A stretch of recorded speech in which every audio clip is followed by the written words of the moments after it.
Class 12th के बाद मेरी एनडीए की जर्नी जो है वो शुरू हो जाती है। मेरे एनडीए करने का उद्देश्य कैसे बना मैं वो भी बताऊंगा, ठीक है, कि कहां से मैंने एनडीए तैयारी की, करनी क्यों स्टार्ट की, कारण क्या था, ठीक। 3 ही मिनट लूंगा, 3 मिनट में सारी बताऊंगा फटाफट। देखो बच्चों, मैं आपको बता देता हूं थोड़ा सा, ये अगर सुनाऊंगा तो इसका बाद में कभी सुनाएंगे, है ना। 10th से 12th मेरे 10th में थे 87% मार्क्स। 87% मार्क्स मेरे 10th में थे, और उस समय सीबीएसई से मैं पढ़ा हुआ हूं, ठीक है। सीबीएसई में हमने, हालांकि मैं गांव से ही हूं आपकी की तरह, गांव में ही, मेरठ में सुना होगा आपने, मेरठ के एक गांव से हूं, सलावा नाम आपने सुना होगा, वहीं से मैं हूं, ठीक है। तो जैसे आप हो किसान के बेटे, मैं भी किसान का ही बेटा हूं। तो 10th में मेरे अच्छे मार्क्स थे, लेकिन 12th में घट गए। कितने घटे ये मैं बताऊंगा नहीं। तो मेरे मम्मी पापा, मेरे चाचा, मतलब हमारा जॉइंट फैमिली होता था, तो वहां पे क्या है कि हमारे घर वालों को मेरे से बहुत उम्मीद थी, और मैं बड़ा लड़का हूं अपने परिवार का। तो घर वालों को 87 से 97 पे जाना था। मुझे आज भी याद है, जब 10वीं का रिजल्ट आया तो सब लोगों ने गुस्सा हो गए कि तेरे स्कूल में तो 98 97 टॉपर्स हैं, तेरे दोस्त के भी 98 है, तू 87 पे क्या कर रहा है। अब हर उस समय पर सबको पता, पेरेंट्स की यही चीज होती है, जो कि मुझे बड़ा बुरा लगा। मैंने कहा इतनी मेहनत करी तलाए लेकिन इन शॉर्ट, उसके बाद हमने बहुत मेहनत करी, और मेहनत करके हम घट गए। कहां मेहनत करी वो बता देंगे बाद में, ठीक है। तो अब रिजल्ट आने से पहले ये बात बहुत अच्छे से पता थी कि, क्योंकि जो कहते हैं ना कि वो कौन सी मूवी है कि मौत बड़ी कसाई नुमा होती है ना, हमारे द्वारा दी गई। तो मुझे पता था कि मेरे घर वाले, क्योंकि आज जो घर वाले हैं जिस नजर से मुझे देखते हैं, उस समय पर आप समझते हो एक बच्चे के रूप में तो घर वाले कसाई होते थे उस टाइम के। मार पिटाई मैंने जीवन में बहुत खाई है। तो मुझे पता था कि मेरे जॉइंट फैमिली है, मुझे सिर्फ पिताजी नहीं मारेंगे, हमारे चाचा भी मारते थे, सब पूरा परिवार मारता था हमें, ठीक है। और खासकर क्योंकि मैं बड़ा था तो सबका हाथ मुझ पे ही चलता था बढ़िया तरीके से। तो मुझे पता था कि मौत भाई निश्चित है, अब यहां से भागना पड़ेगा। तो मैंने कोई रास्ता ढूंढा। मैंने सोचा कि यार कहां जाया जाए कि एटलीस्ट रिजल्ट आए, तब तक तो यहां से दूर रहे। तो मैंने अपने दिमाग में प्लान बताया कि यार एक काम करते हैं, कहीं दूर चलते हैं। तो मैंने देखा कि यार एनडी की तैयारी कहां की जा सकती है। तो मैंने देखा कि दिल्ली में हो सकती है, चंडीगढ़ में हो सकती है, देहरादून में हो सकती है। तो मैंने देखा यहां पर 15 दिन का, लेकिन यहां पर क्या था कि लंबा था, 2 महीने 3 महीने देहरादून में। तो मुझे लगा कि 15 दिन में तो वापस आ जाऊंगा तैयारी करके, तो इसका मतलब मुझे जो है, और देखो बच्चों मैंने कसम खाई है, मैं झूठ नहीं बोल रहा हूं, सब कुछ दिया है मुझे इसने, तो मैं झूठ नहीं बोल सकता। तो इसीलिए क्या हुआ कि फिर मैंने कहा यहां तो वापस आऊंगा तो डंडे पड़ेंगे, और इन डंडों से तो मुझे बच के भागना ही है यहां से। नानी के यहां जाऊंगा तो तुम्हें बताया तो वहां भी पहुंच जाएंगे, तो इसीलिए दूर जाओ। देहरादून दूर भी पड़ता है मेरठ से, तो मैंने कहा इधर की तरफ निकलो, पहाड़ों में जो होगा देखा जाएगा। तो मैंने जैसे तैसे करके, जो मेरे चाचा जी थे उनके हाथ में सारा हमारे घर का कामकाज रहता था, तो मैंने उनको कहा कि भाई मुझे जाना है, थोड़ी जिद करी। घर वालों का मेरे ये अच्छा रहा है कि अगर कुछ चीज के लिए जिद करी तो उन्होंने मना पूरा किया। तो मैंने कहा जी मैं जाऊंगा एनडीए की तैयारी करने, एडमिशन वगैरह मैंने लिया, एनडीए में जाके वहां पर हम लोग पहुंच गए। अब घर वालों को यह था कि यार बढ़िया है लड़का हमारा, बढ़िया, इस बार तो 87 से 97 आएंगे, और भैया एनडी की तैयारी कर रहा है तो बल्ले बल्ले हो जाएगी। तो इसी बीच क्या है, रिजल्ट आता है, और मुझे नोकिया 1100 रुपए का एक फोन आता था, क्योंकि उस टाइम पे हमारे पास ई फोन होते थे, ठीक है। तो पहली बार जीवन में मुझे फोन मिला नोकिया 1100 रुपए का। अब मुझे पता था कि रिजल्ट आएगा तो मैं फोन बंद कर लूंगा, और ऐसा ही हुआ। रिजल्ट आने वाले थे, मुझे पता, देखो हर लड़के को, हर लड़की को अपने मार्क्स पता होता है, अपना रिजल्ट। वो झूठ है जो कहते नहीं हमारा तो ऐसा आ गया, सब पता रहता है तैयारी में। तो मुझे पता, तो मैंने फोन स्विच ऑफ किया। मैंने कहा जो होगा देखा जाएगा। तो भैया जैसे रिजल्ट आया, घर में तो हंगामा हो गया, भैया कहाँ, अच्छा यही हरकत थी इसीलिए भागा, ये सब चीजें। तो मैंने कहा फोन, क्योंकि ध्यान रखना बच्चों, जीवन में एक सीख ले लो, कभी भी जब इंसान गुस्से में हो तो सामने मत पड़ जाना, थोड़े से समय बाद आना, क्योंकि गुस्सा शांत हो जाता है, गुस्से में आदमी कुछ भी कर देता है। तो इसीलिए मेरा खुरापाती दिमाग थोड़ा सा चलता था पहले से ही। तो भाई मैंने फोन उठाया, अगले दिन जैसे ही फोन उठाया एकदम से तुरंत गालियां पड़ी। समझ रहे हो ना गांव की कैसी गालियां होती है। मैं चुपचाप सुनता रहा, कहां मर रहा था तो कल से ये वो, मैंने कहा बुखार हो रहा था, ये हो रहा था, बहाना मारा, बहाना मारा, ठीक है जी, जान बचाई, क्योंकि दूर से है, सुनने में बहुत अच्छा लग रहा है। तो हॉस्टल में हम रहते थे, मुझे आज भी याद है, मैं हॉस्टल के ऊपर खड़ा था छत पे, और इतनी सारी बातें सुन रहा था। लेकिन हॉस्टल में बड़ा मजा आ रहा था, हॉस्टल में बड़ा आनंद आ रहा था, इतना मजा आ रहा था, इतना मजा आ रहा था, ठीक है। हाँ, तो बहुत आनंद आ रहा था कि भाई खाना खाना मिल रहा है बढ़िया, देहरादून में बारिश मौसम, पहाड़ घूमने को मिल रहे हैं, घर से पैसे मिल रहे हैं, बड़ा ही आनंद आ रहा था, ठीक है। लेकिन अब लग रहा था कि भाई नंबर कम आ गए तो दिक्कत आने वाली है। तो हुआ क्या कि इसके बाद देहरादून में ही, किस किसने सुना है, दिल फेंक के मारो, एक आईएमए है, इंडियन मिलिट्री एकेडमी। ना मेरे पास स्कूटी, ना मेरे पास कार, ना मेरे पास पैसा, बहुत ज्यादा पैसा नहीं होता था, जितने घर वाले खर्चे के देते थे उतना ही होता था। तो हम देहरादून में जब घूमने जाते थे इधर उधर तो पैदल जाते थे, यार दोस्त थे हमारे 20-25, मेरे इंस्टाग्राम पे भी फोटो डाली है उसकी, उस पीरियड की। तो आईएमए जो है एक जगह है, वहां पर हम जो है पीओपी देखने गए, जिसको कहते हैं पासिंग आउट परेड।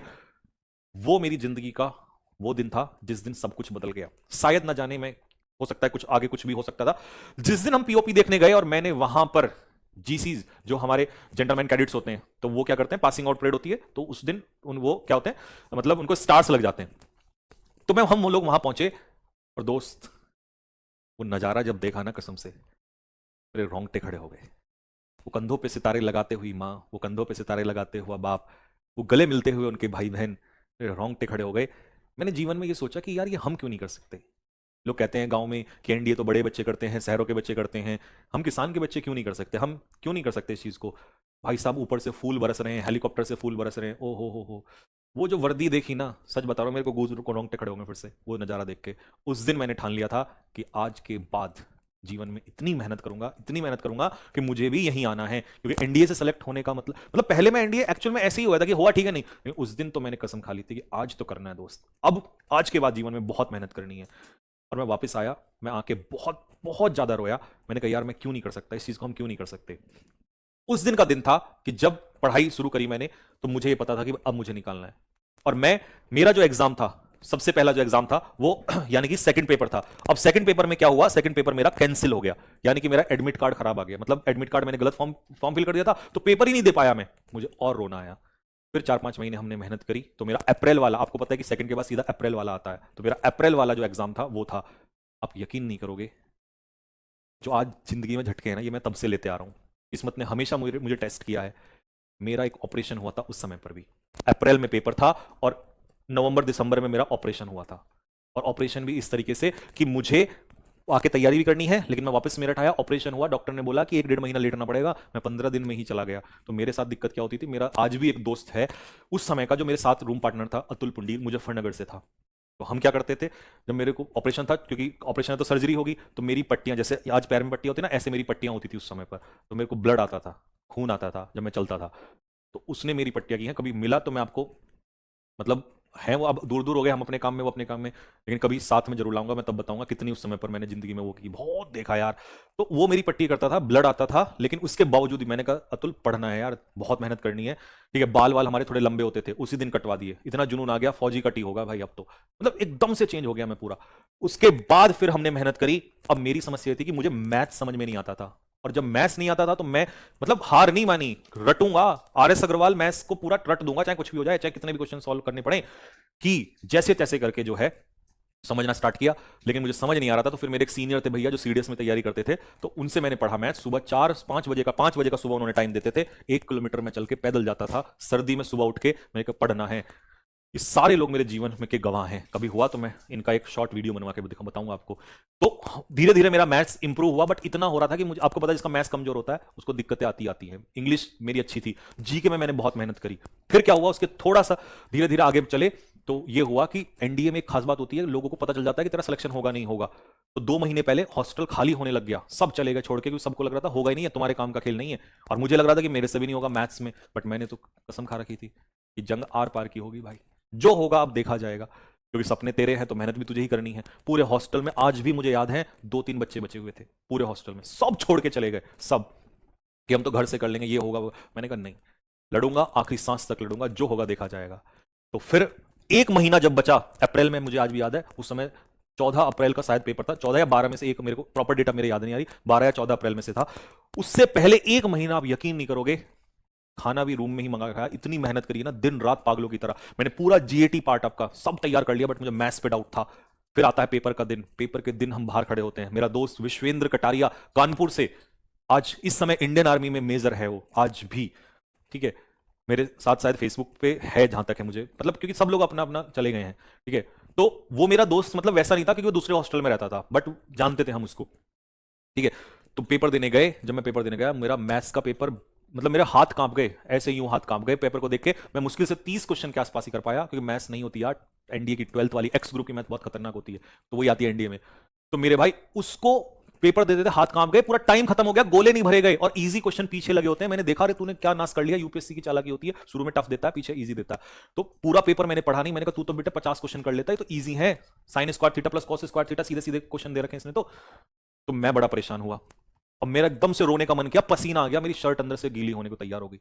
तो मैं तुरंत बाहर आया। अब मैं सोच रहा हूं बाहर खड़ा होकर, क्योंकि बीच में गैप मिलता है जीएटी से पहले, पहले मैथ्स का पेपर होता, तो मैं सोच रहा हूं कि भाई भगवान क्या करूं क्या करूं, रोना आ रहा है। मैं का मतलब मन कर रहा था मैं फांसी लगा लूं, कुछ उल्टा सीधा कर लूं। फिर मेरे को लगा कि अगर मैंने जीवन में ऐसा कुछ किया, तो जिनको मैंने इतने दुख दिए हैं उनको कैसे कैसे खुश करूंगा, नहीं ऐसे तो नहीं जाऊंगा इस दुनिया से, कुछ तो बड़ा करके जाना है। फिर उसके बाद मेरा दोस्त वो खड़ा था विश्वेंद्र, उसने कहा संजीव क्या हुआ, क्या बात हुई। मैंने कहा यार ऐसे ऐसे जो प्रॉब्लम हुई है, और तो उसने मुझे क्या कहा, चल तेरे को राजमा चावल खिला के लाता हूँ। बोले दोस्त अच्छे होना, दोस्त ध्यान रखना, जीवन में बहुत मदद होती है। फिर वो मुझे लेके गया, हमने राजमा चावल खाया, मेरा मन नहीं कर रहा था खाने का। उसने कहा कोई बात नहीं, तू एक काम कर, अभी जीएटी का पेपर है, जितना हो सके अच्छे से दे दे, जो होगा देखा जाएगा। नाच तो हो गया ना, अब तो सब कुछ बेहतर ही होना है। जीएटी तेरा अच्छा है, उसको पता था मेरा इंग्लिश बहुत अच्छा है, स्ट्रॉन्ग है पहले से ही, और उसे पता था मैंने जीएस भी लर्न किया, साइंस भी अच्छी है। मैं गया जीएटी का पेपर देने, जीएटी का पेपर इतना गुस्सा था ना, सारा उतार दिया पूरा का पूरा। पूरा जीएटी का पेपर ऐसा 80-85, मुझे विश्वास नहीं हो रहा था मेरे क्वेश्चन सही हो रहे थे।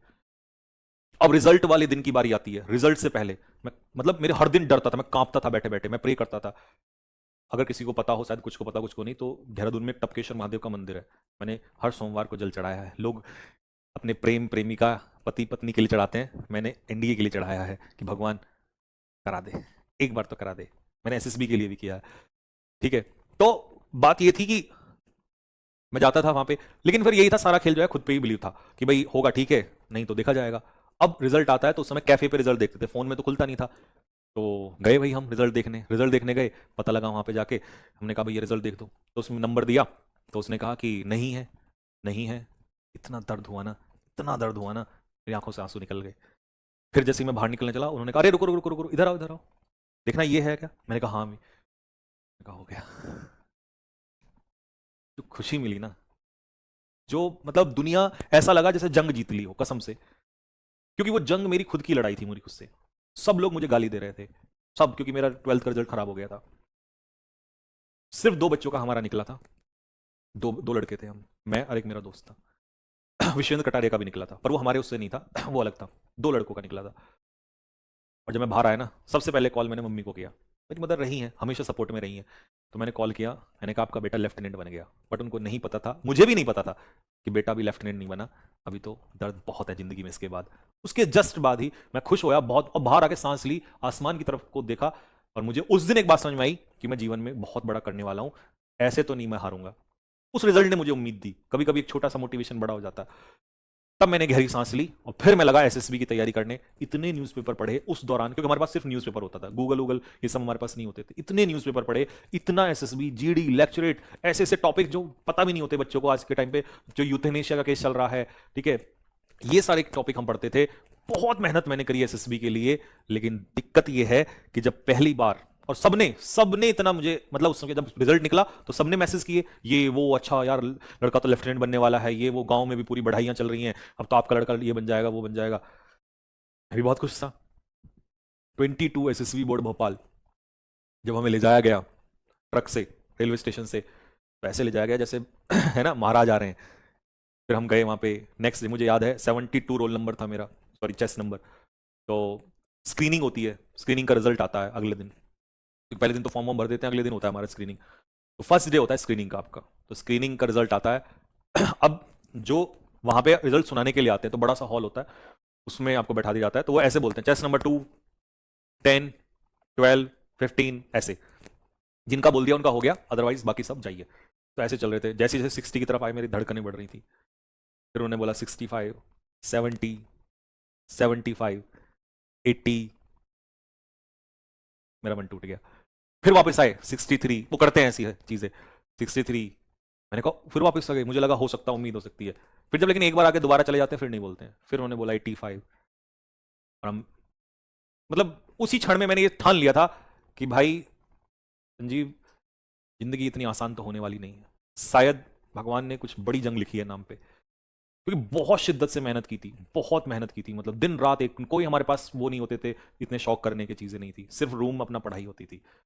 और वहां से सपने टूटे, आज भी याद है जब वापस आके रेलवे स्टेशन पे उन्होंने छोड़ा, तो वहां से और वापस घर तक का सफर इतना भारी हो गया था, जीवन में ये लग रहा था कि यार अब कुछ नहीं बचा है। ये मेरी पहली एसएसबी तक की कहानी है, उसके बाद आगे फिर कभी आपको बताएंगे। तो जंग बचपन से ही चल रही है, बट कभी जंग हारी नहीं है, हारेंगे नहीं। चोट, एक्सीडेंट, ऑपरेशंस, ये हमेशा से चलते आए हैं। बट एक ही चीज थी जिंदगी में कि हारना नहीं है। हारेंगे उस दिन जिस दिन धड़ पे सर नहीं होगा, और उस दिन भी नहीं हारेंगे तब तक जब तक धड़ भले ही ना हो, सॉरी सर भले ही ना हो, धड़ लड़ेगा। सांस ही ना बची जिस दिन शरीर में, तब उस दिन फिर भगवान की इच्छा, अंत तक लड़ेंगे। हारना, मन से नहीं हारना है, हार मिलेगी कोई परवाह नहीं है, लेकिन मन से नहीं हारना। और ये मैंने एक एक बात आपको सत्य बताई है। उसके बाद शुरू होता है मेरी बेइज्जती, ये मेरी बेइज्जती का दौर शुरू होता है वहां से, क्योंकि मैं एसएसबी तो कर नहीं पाया, तो लोगों ने लांछन लगाने स्टार्ट कर दिए। मैं बयां नहीं कर सकता, बोल नहीं सकता लोगों ने क्या क्या नहीं बोला है। ये तो पैसे उड़ाता है, ये तो ये करता है वो करता है। और मैं एक तरफ बैठ के कमरे में रोता और एक तरफ मेरी माँ रोती, क्योंकि या तो मुझे ये बात पता थी या उसको ये बात पता थी कि मैं कितनी मेहनत कर रहा हूं, मैं गलत नहीं हूं। गलत इस दुनिया ने ठहराया है, बहुत ताने दिए हैं, बहुत गंदा गंदा बोला है, हम दोनों इंसान रोए हैं अलग अलग जगह पे बैठ के। बस वही वो दौर था, वही वो टाइम था जो मुझे झेलना था।